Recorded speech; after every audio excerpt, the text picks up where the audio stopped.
Okay, here we go, part two. So in this one, we're going to set up this little side table from which we will build the graph.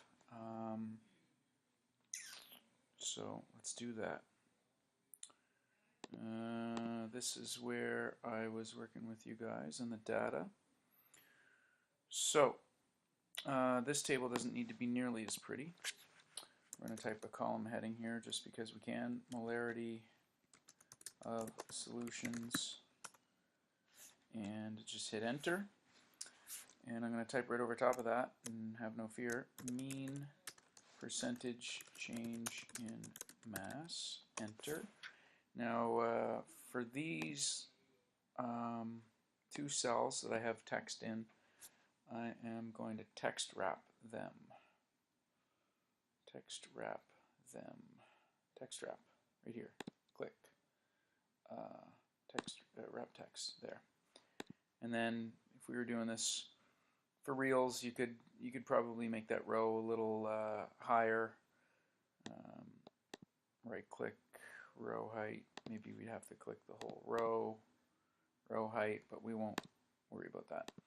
So under molarity solutions, I'm going to type in my molarities here, but I'm not going to put the units of m in, so I'm just going to say 0.0, enter 0.2, enter 0.4, enter 0.6, enter 0.8, enter 1.0, enter, see, 0.8, enter.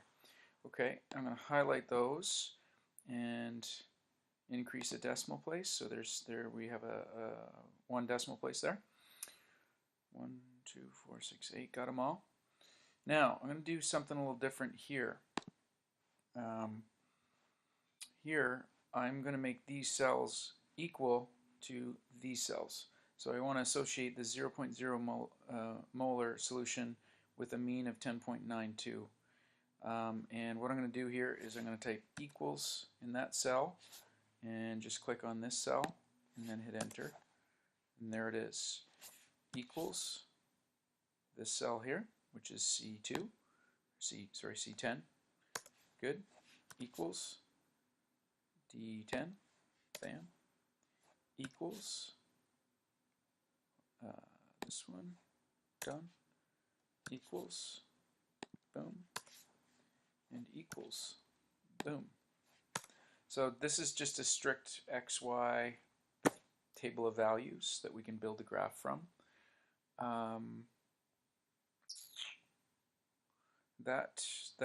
That can be it for now. The next move, now that I have this is literally XY, this is what we're going to graph. So I'm going to highlight all of that data, and I'm going to go to charts, or insert chart. You could do that, insert chart here. Personally, I'm just going to click on this little menu, and the chart you want is a scatter. So a scatter plot, a marked scatter would be fine. Boom. There it is. So this is the very basic graph, and where you now are going to work on getting this thing tricked out so that it looks like this. Okay, but we're going to build this from this. So I'll do a little bit more with you, and I'm going to try to keep this video a little shorter. So first of all, let's delete this legend. Only one data series, you don't need that, and that'll auto size to fill things up. Let me see, what do we want to do next? I'm going to move the chart over here a little bit so I can see my standard deviations and confidence intervals. Let's do that next. Yeah, so click on any point in the data series, and I want to use the 95% confidence interval as my error bars for each of these points. But the thing is, the error bar on this point needs to be plus or minus this 4.56 value, and the error bar on this point needs to be plus or minus 3.54, and so on. So these are custom error bars. So again, just I clicked on those, and you can see that they're all sort of highlighted, and I'm going to right click on them, and may as well just add a trend line actually. So add trend line, let's do that. I said I was going to do the error bars, but we're going to add the trend line. There's the trend line, but in this dialog box you're going to see options, and we want to display equation on chart, which is just your basic y equals mx plus b equation, and click on display the r squared value as well.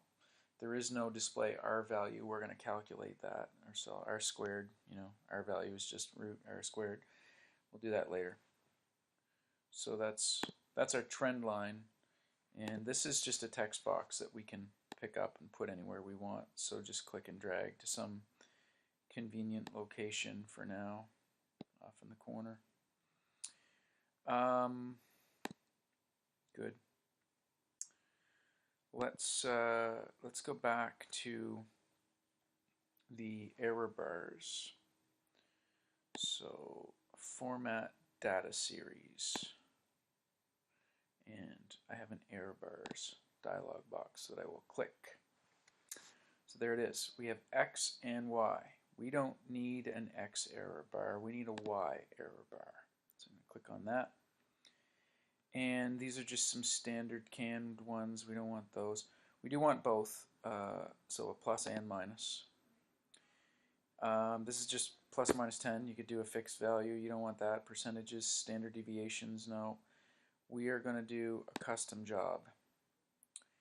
And so then you click specify value. And this is the move that last year in pre-IB everybody struggled with this, so follow through this with me. We see this custom error bars box. I want you to hit delete and delete that. And then you're going to click this little red thing. And then you are going to go over here and click and click and drag along the 95% confidence interval values. So click and drag, and that didn't work. Do it again. Click and drag. There we go. And then I'm going to hit enter. Perhaps hitting enter was the thing that people were messing up last year. So once again, that'll be for the positive, like as in plus and then minus. So again, highlight this one, get rid of it by hitting delete. Click on this little red thing, which gives you a chance to say these values. Click and drag to there and hit enter. And now hit OK. And we should have, this is cap or no cap. So these things are just these funny little lines. Let's put a cap on them like that. It'll be a little bit neater, and I think that's it. So now if I click out of there, we have our error bars.